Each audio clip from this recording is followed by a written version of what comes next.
हाँ दोस्तों, सबसे पहले आप लोगों को जय हिंद जय भारत। दोस्तों आज का जो वीडियो होने वाला है बहुत ही शानदार होने वाला है। दोस्तों आज हम इस वीडियो के माध्यम से बताने वाले हैं आप लोगों को दिखाने वाला हूँ कि मात्र 3 महीने में कैसे सिलेक्शन होता है और कैसे फाइनल वर्दी पाई जाती है। आज मैं आप लोगों के सामने दिखाऊंगा। मैं हमेशा एक 4 लाइनें हमेशा बोलता था और आज भी बोलना चाहता हूँ। लड़कियों के लिए हमने 4 लाइनें बनाई थी कि लड़कियां अपने पैरों पे सिर्फ स्कूटी रोकना नहीं जानती हैं। अरे ये नव भारत की बेटी हैं, ये हिंदुस्तान की बेटी हैं, ये अपने पैरों के नीचे दुश्मनों को रौंदना भी जानती हैं। तो दोस्तों आज मैं आप लोगों के सामने एक ऐसी शेरनी को बुलाने वाला हूँ जिन्होंने मात्र 3 महीने के अंतराल में ही कैसे सिलेक्शन लिया और कैसे फाइनली सिलेक्शन लिया असम राइफल में, और किस तरह से उनको ट्रेनिंग कराई गई और किस तरह से वो मोटिवेट होते हैं। और यहाँ पर ये भी सुनने को मिला सर, जो भी आप यहाँ पर एक्सरसाइज कराते हैं वो वहाँ पर एक्सरसाइज करने को मिलती है, देखने को मिलती है, तब हम कर लेते हैं। बहुत अच्छा लगता है कि ये हम ऑलरेडी पहले से किए हुए हैं। तो आज मैं आप लोगों के सामने रंभा को बुलाना चाहता हूँ, जिसके लिए जोरदार क्लैप होता है। यहाँ पर आप शायद देख पा रहे हैं रंभा आपके सामने है, ये गोरखपुर से है। और ये जब हमारे पास कॉल आया था सर मैं गांव से हूँ और मुझे भी ट्रेनिंग करना है, मुझे भी दौड़ना है, मेरी रेस बिल्कुल ख़राब है, हम कैसे करेंगे सर रिटन एग्ज़ाम भी। तो रिटन एग्ज़ाम इनको करवाया गया, फिर उसके बाद आज आपके सामने फाइनली सेलेक्ट हैं। क्योंकि आप लोग दोस्त जानते हैं रिटन एग्ज़ाम के बाद अगर फिजिकल में आप फेल हो जाते हैं तो फिजिकल आपका कोई अस्तित्व नहीं रह जाता, आपके रिटन एग्ज़ाम का कोई अस्तित्व नहीं रह जाता। क्योंकि आप तो जानते हैं फाइनली बाद में आपको फिजिकल में पास होना रहता है, फिजिकल के बाद आपका मेडिकल होना है, डॉक्यूमेंट वेरिफिकेशन जो होना है वो बाद में होता है, पहले आपको फिजिकल क्वालिफाई करना होता है। तो आज आप लोगों के सामने रंभा हैं जो गोरखपुर से हैं, इन्होंने अपने माँ बाप का नाम, हमारा नाम रोशन किया है। तो किस तरह से रोशन किया है वो बताएंगे, किस तरह से यहाँ पर ट्रेनिंग कराई गई, किस तरह से वो मोटिवेट हुई और किस तरह से वो आज फाइनली असम राइफल में फाइनली सेलेक्ट हैं, वर्दीधारी हो गई हैं। अब इनको ये नहीं कहेगा, कोई ये कहेगा कि ये बेरोज़गार है, बेरोज़गार नहीं है, इनके पास रोज़गार ऑलरेडी हो चुका है, असम राइफल में चयनित हैं और ड्यूटी कर रहे हैं। तो आज चलते हैं इनके पास और पूछते हैं क्या क्या कैसे ट्रेनिंग यहाँ पर कराई गई। रंभा से पहला क्वेश्चन होता है, रंभा किस तरह से आपको यहाँ पर ट्रेनिंग कराई गई, कुछ अपने भाइयों और बहनों को बताने का प्रयास करेंगी। सबसे पहले मैं सर को धन्यवाद कहूँगी, शायद इनकी वजह से ही मैंने फिज़िकल क्वालिफाई कर पाया था। यहाँ पे जो भी फिज़िकल एक्टिविटीज़ कराई जा रही थी वो मतलब 100% मेरे को हेल्प किया मेरे फिज़िकल में वहाँ आसाम राइफल में। क्योंकि मेरी रनिंग नहीं ठीक थी, तो मैंने सर को हमेशा बताती थी कि सर मेरा रनिंग सही नहीं है। सर ने बहुत सपोर्ट किया, बहुत हेल्प किया और मैं फिज़िकल क्वालिफाई करने का पूरा क्राइटेरिया अपने नवाब सर को देती हूँ। Thank you. ये बताने का प्रयास करेंगे कि यहाँ पर जो लड़कियाँ हैं, लड़कियों को किस तरह से ट्रेनिंग कराई जाती है ताकि आप मोटिवेट हुई और आपका मात्र 3 महीने में ही फिजिकल क्वालिफाई और सेलेक्ट हो गई।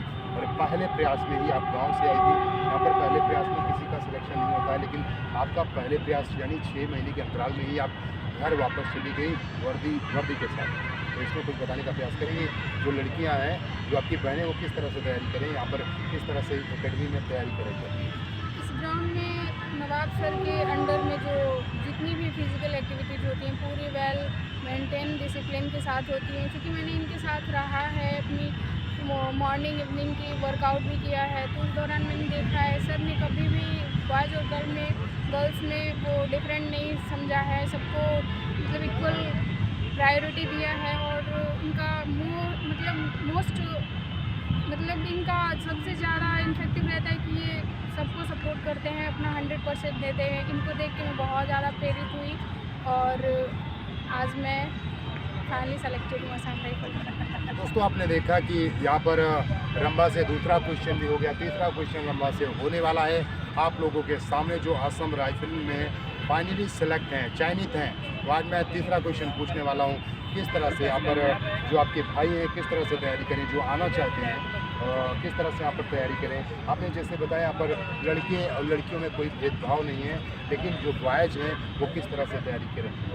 मैं अपने भाई लोगों को सजेस्ट करूँगी कि वो ग्राउंड में आएँ, सर की गाइडलाइंस को फॉलो करें, सर के कहे मुताबिक चलें और फिज़िकली फिट होना। मतलब बहुत सारे लोगों का पहले फिजिकली और मेंटली हमको परफेक्ट होना पड़ेगा।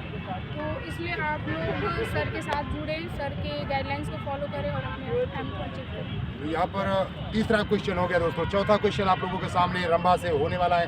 रंभा, ये बताइए, जब आपका सिलेक्शन हुआ, फाइनल सिलेक्शन असम राइफल में हुआ, आपके माँ बाप कितना खुश थे? बहुत खुश थे। मैं मतलब शब्दों में बयां नहीं कर सकती। जब मेरा रिज़ल्ट आया तो बहुत मेरे माता पिता बहुत ज़्यादा खुश थे, उनके साथ मेरे नवाब सर भी और जिन लोगों ने मेरा हेल्प किया वो लोग भी बहुत ज़्यादा खुश हुए। क्योंकि ये कभी कभी आपके पापा से जब मैंने बात किया था तो उन्होंने यही कहा था, सर गांव से निकली हुई ज़्यादा कुछ जानती नहीं है, लेकिन जानता वो है जिसका सिलेक्शन 3 महीने में हो जाए, वो तो बहुत कुछ जानता है। ऐसे कहते हैं ना।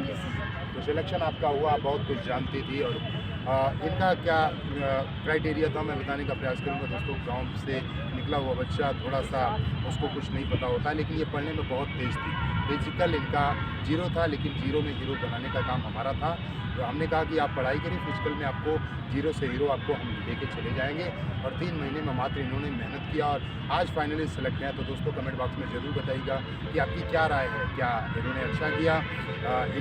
आज जो असम राइफल में चयनित हैं, ये इनके घर वाले भी खुश हैं, माँ बाप भी खुश हैं। इन्होंने घर का नाम रोशन किया, माँ बाप का नाम रोशन किया, गांव का नाम रोशन किया, जिला का नाम रोशन किया, अपने प्रदेश का नाम रोशन किया। फिर उसके साथ साथ दोस्तों अपने एकेडमी का नाम रोशन किया। ये हमारे लिए गौरवान्वित होने का पल रहता है कि इसी तरह से नहीं। और आपने बीच में सुना कि जैसे एथलीट रंजना ने 11वां स्थान मैराथन में प्राप्त किया, कैसा आपको लगा? जब सर का स्टेटस देखा, रंजना सीनियर जो थी मेरी, वो मतलब 11th रैंक लाई, मुझे बहुत खुशी हुआ। मैं मतलब पापा जी को भी दिखाया कि पापा जी ये मेरी सीनियर हैं और इन्होंने आज सर के अंडर में उनके गाइडलाइंस को फॉलो करते हुए अपना 11 रैंक प्राप्त किया है। मुझे बहुत खुशी हुई, साथ ही मेरे पापा जी भी बहुत खुश हुए। तो दोस्तों आपने देखा किस तरह से तैयारी कराई जाती है। यहाँ पर क्वांटिटी नहीं देखी जाती है, आपके अंदर क्वालिटी क्या है, क्वालिटी देखना है। क्वांटिटी देखना हो तो बहुत सारी एकेडमी में देख सकते हैं, लेकिन अगर आपको रिजल्ट लेना है तो प्रयागराज फिजिकल एकेडमी हमारे मार्गदर्शन में एकेडमी को जरूर ज्वाइन करें और अपने सपने को साकार करें। तब तक के लिए मैं चलता हूँ। Love you all, take care, जय हिंद।